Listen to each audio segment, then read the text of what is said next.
Le système universitaire, selon le règlement organique de l'université, c'est un milieu apolitique. On n'autorise pas les activités politiques ni la couleur politique sur les sièges universitaires. Dans les cas de révolte d'étudiants, ce que nous sommes censés faire, c'est localiser la révolte avant qu'elle ne dégénère. Identifier, si on le pouvait bien sûr, si on pouvait identifier les fauteurs, mais c'était difficile d'identifier les fauteurs de troubles. Les meneurs, c'est difficile. En tant que responsable, je ne pouvais pas laisser les brebis s'en aller d'elles-mêmes. Il fallait être là pour qu'en cas de problème on se présente. Je suis berger de ces troupeaux. Dire oui à la religion et non à la politique sur les sièges universitaires, je trouve que c'est très normal parce que dans un parti politique, c'est facile qu'on vous injecte les séquelles de révolte. Mais à l'église, c'est pas ça. À l'église, on nous enseigne comment craindre Dieu et comment marcher dans l'intégrité.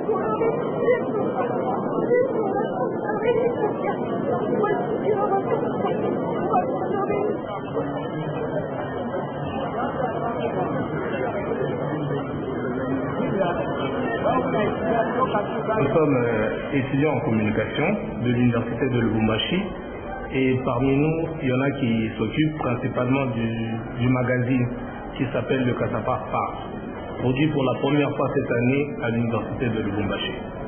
Dans la revue, j'espère qu'on a des étudiants qui se sont autocensurés, donc ils ont fait l'essentiel pour ne pas critiquer ni les recteurs ni les dirigeants de l'université. On essaie de prendre des sujets qui n'attaquent pas personnellement certaines personnes, ou même des sujets en rapport avec les études ici, on en parle sans forcément faire allusion à un enseignant en particulier ou aux autorités de la faculté et même de l'université. Moi, je crains, c'est que, comme Félix a dit, nous avons fait le magazine, là, c'était pas sous tous les chroniqueurs. Et maintenant que le magazine est mis au grand jour, il y a tout le monde qui sent que les étudiants s'y intéressent. Du coup, on veut commencer à vérifier ce qui est dit dedans. Et moi, je crains qu'à partir de maintenant, pour le deuxième magazine, par exemple, le deuxième numéro, on commence à nous demander de censurer ou à faire ceci, cela.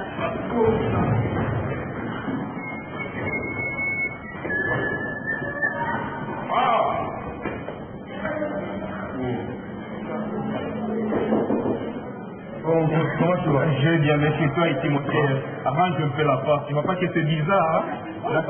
D'accord.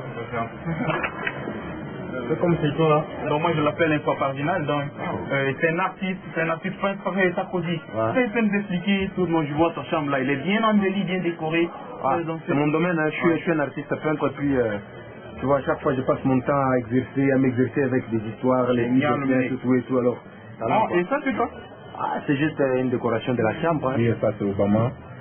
Ça c'est moi-même. Sarkozy. J'espère que vraiment que tu ne manges pas les pains quotidiens avec cette peinture. Mais ce qui est vrai, c'est que tu vois, le papa il est décédé, j'étais encore trop enfant. Alors, il m'a laissé le don. Avec ça, j'arrive quand même à payer mes études, avoir de quoi me nourrir, tu sais, payer le loyer, tout et tout. Je m'appelle Sébastien, mais je suis beaucoup plus connu sur ce sobriquet de Sarkozy. C'est celui que j'ai signé sur tous mes œuvres d'art. Ce salon, c'est un salon d'un grand du quartier, c'est un grand frère du quartier, on se connaît comme ça, c'est un client. Alors, il a décidé à ce que je puisse mettre mon image en même temps que ça fait sa publicité. Même ça m'a fait, je suis connu dans les quartiers. Il est connu au quartier. Parce donc il est connu comme un artiste. Tous mes fans, ce sont ses clients. Donc on partage le truc, on partage le bénéfice quoi. Je peux dire que tous ces bâtiments-là, c'est moi qui suis en train de Il est styloté les poissons. Mais c'est une surprise. Bonjour, maman. Comment vous allez? Bonsoir, maman. Bonsoir. Maman, vous avez des préservatifs ici? Oui, c'est 100 francs la boîte. 100 francs la boîte. C'est trouvé? Ah, merci beaucoup. Sarkozy, tu tiens ça pour moi. C'est bon. Attends, préservatif, là, c'est... maman, les produits, tu les importes à partir d'où? C'est de quelle origine? Ça vient seulement d'ici. C'est de Kinshasa. C'est un produit local oui. du pays, disons, Oui. national. Moi, je crois que c'est de la Belgique ou de l'Inde. Non. Les difficultés pour une future pharmacienne, elles sont sérieuses. Là, étant donné d'abord qu'il n'y a pas d'industrie pharmaceutique ici, ou qu'il y en a une, même pas très grande, ne pouvant pas prendre tout le monde, qui se trouve à Bukavu, mais c'est l'unique du pays, avec tout ce nombre d'étudiants en pharmacie, l'unique industrie ne peut pas suffire. Parce que pratiquement toutes les grandes pharmacies sont tenues par les Rwandais. Tant qu'on n'aura pas nos propres industries, ce sera vraiment difficile de développer ce secteur-là. Moi, je pense qu'il y a beaucoup de gens qui ont des initiatives, mais les moyens manquent. Je ne sais pas si on doit développer dans un autre secteur les financements pour faire des industries pharmaceutiques. Entre nous, d'ailleurs, on pensait qu'on pouvait se mettre en coopérative ou faire, je ne sais pas, du commerce, poser de l'argent pour se faire une industrie ou une officine assez considérable, mais voilà la difficulté qu'on rencontre en pharmacie. Notre pays cherche à acquérir, cherche à accéder au développement. Mais nous n'avons pas encore atteint le développement suite à plusieurs accords que nous avons signés avec de grandes puissances. Donc ça veut dire que nous sommes limités par l'environnement international. Donc nous avions constaté l'effort. Petit à petit, on est en train de chercher à parvenir à un budget qui peut convenir à une bonne éducation. C'est dans ce sens-là que nous demandons aux étrangers ou aux puissances de veiller. Parce que quand ils viennent ici, ils partent sans nous laisser quelque chose. Quand bien même nous avons des minéraux, nos minéraux ne font qu'être envolés. Donc vous partez avec nos minéraux sans savoir d'abord comment les Congolais se portent. C'est vraiment injuste.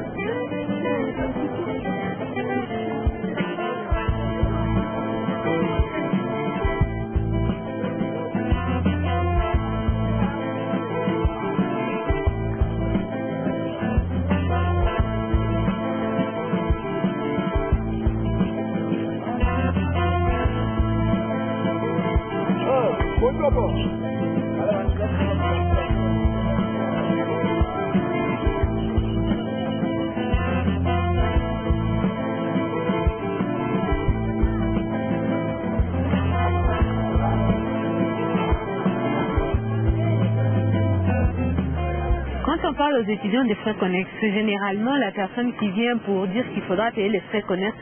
Elle vous explique que ce sont des frais qui servent à l'achat du matériel. Par exemple, pour nous, le matériel de labo, l'entretien du labo. Voilà, j'ai à peu près quelque chose qui se rassemble à l'appareil de Niclou. Donc on a ici, le travail demande certains matériels qui ne se trouvent pas dans votre labo et que vous devez aller dans une autre faculté. Dans cette faculté-là, vous êtes obligé de payer.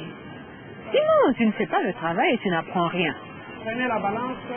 On se dit c'est dans notre propre intérêt, il vaut mieux donner de l'argent. Mais ça peut arriver que vous n'avez pas d'argent. Et donc vous ratez ce travail-là. C'est le qui avait au fond de... Oui, certain. 5% de ce contenu télédiastolique, donc symbolique. En fait, dans le règlement de l'université, il est dit que le syllabus n'est pas obligatoire. Mais ce n'est pas ce que nous observons dans nos édictoires.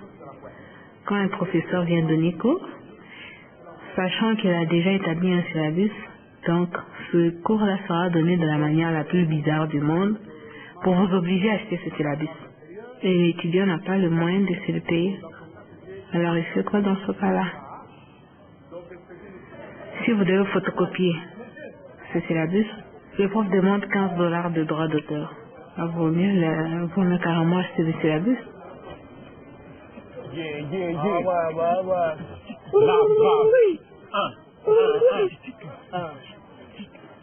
À peine débarqué du bus, tout devient compliqué, farde à la main, le banc trop vite, comment tenir jusqu'au bout? C'est ça, l'université, pas moyen de combiner avec un job, la crise tape au-dessus, le soleil tape. C'est ça qui en pour toi ici, les qui restent ouverts à tout. Avec l'argent, tout l'équitable est assuré. Les profs, les assistants sont disposés à recevoir mon La monnaie d'échange n'est rien d'autre qu'un diplôme. Ah ouais, kata pas. Ah ouais. Et parlons du phénomène papa-copain, oui, on en entend parler au campus.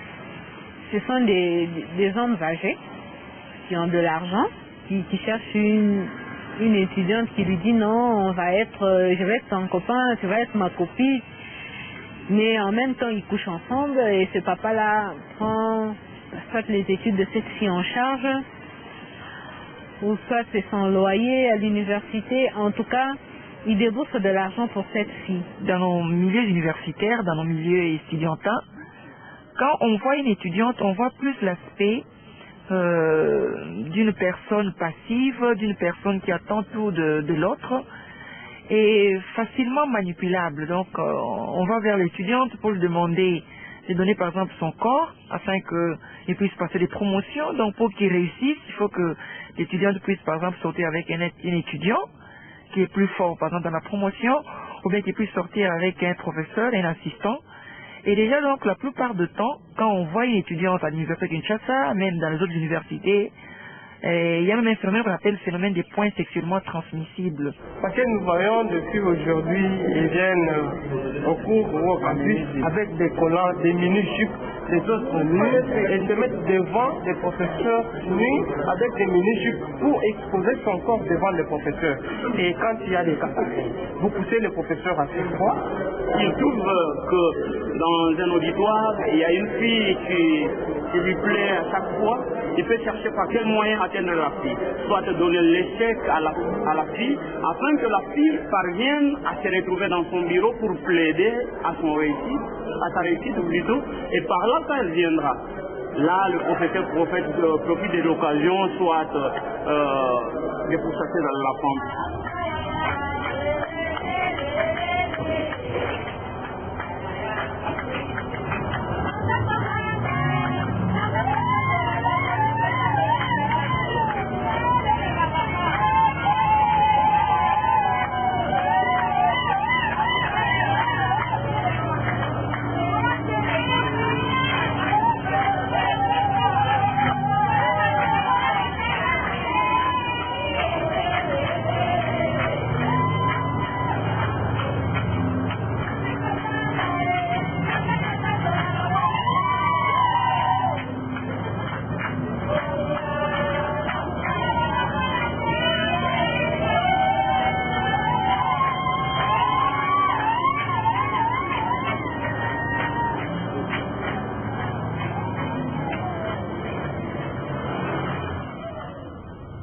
Nous sommes à un stade où tout ce que les autres ont connu, nous, on ne le connaît plus.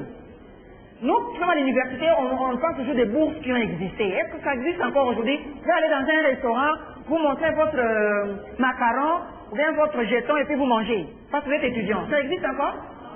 Est-ce que vous pouvez facilement attraper une bourse qui permet de vous déplacer jusqu'en Zambie en tant qu'étudiant? Ça existe? Ça existe? Donc il y a beaucoup de choses que nous n'avons plus, mais que les autres ont connues. Nos cadets qui sont à l'école primaire, pensez-vous qu'ils vont vivre mieux que nous? Non, parlez un peu. Ça dépend? Ah, si ça dépend de nous, c'est maintenant prendre conscience.